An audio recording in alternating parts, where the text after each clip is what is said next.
Syria की सत्ता पर जुलानी ने कब्जा कर लिया है। आज राष्ट्रपति भवन में बंदूकें गरजी है।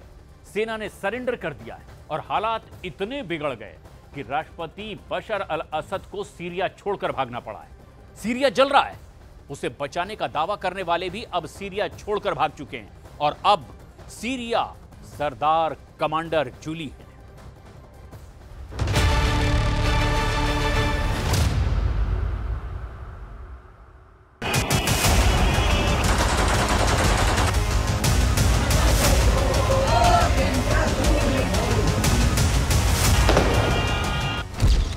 सीरिया के राष्ट्रपति भवन में गरजे ऑटोमेटिक हथियार।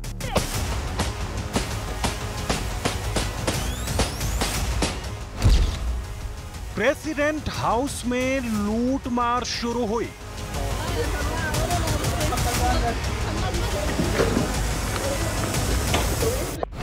सीरिया एयरपोर्ट पर विद्रोहियों का कब्जा।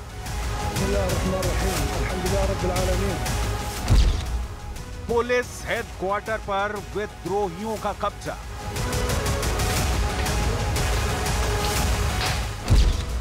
सूनी पड़ी सीरिया की सड़कें।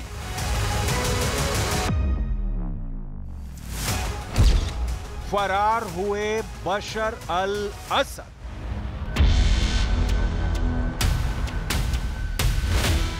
कमांडर जुलानी ने सीरिया की राजधानी दमिश्क पर कब्जा कर लिया है।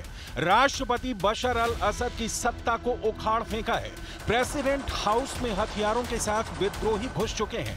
असद की सुरक्षा में रहने वाली फौज गायब है। सीरिया में कहीं भी फौज का नामो निशान तक नहीं है। प्रेसिडेंट हाउस में खुलेआम फायरिंग हो रही है। धार्मिक नारे लगाए जा रहे हैं। विद्रोही सीरिया एयरपोर्ट पर भी कब्जा कर चुके हैं। लोग जान बचाने के लिए इधर उधर भाग रहे हैं। सीरिया अब कमांडर जुलानी का हो चुका है। ट्रंप ने सीरिया के हालात से कन्नी काट ली है। सीरिया से ईरान भाग खड़ा हुआ है। कल तक सीरिया की सुरक्षा के बड़े बड़े दावे करने वाले खामेनेई का कहीं कोई अता पता नहीं है। रूस वाले पुतिन टार्टस नेवल बेस से अपने युद्धपोत और पनडुब्बी हटा चुके हैं। सीरियन आर्मी के मुखिया ने अपनी फौज को साफ साफ कह दिया है कि अब लड़ना बेकार है। विद्रोही हावी हो चुके हैं। इसलिए जवानों और अफसरों ने सीरियन आर्मी का ड्रेस निकालकर सादे कपड़े पहन लिए हैं। हालात इतने खराब हो चुके हैं कि अब तक सीरिया के राष्ट्रपति रहे बशर अल असद का कहीं कोई अता पता नहीं है। कोई कह रहा है कि असद ने देश छोड़ दिया है। कोई कह रहा है कि सीरिया से भागते वक्त असद के प्लेन का रेडार से संपर्क टूट गया। तो विद्रोहियों ने नया दावा किया कि उन्होंने असद के IL-76T प्लेन को अल सुवायरी इलाके में मार गिराया है। यानी असद कहां है ये किसी को नहीं मालूम। असद जिंदा हैं या उनकी मौत हो चुकी है ये भी किसी को नहीं मालूम। सीरिया जल रहा है। कमांडर जुलानी का दमिश्क पर कब्जा।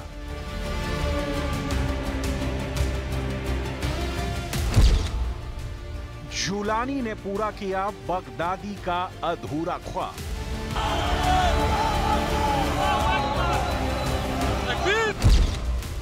भगोड़े निकले राष्ट्रपति बशर अल असद।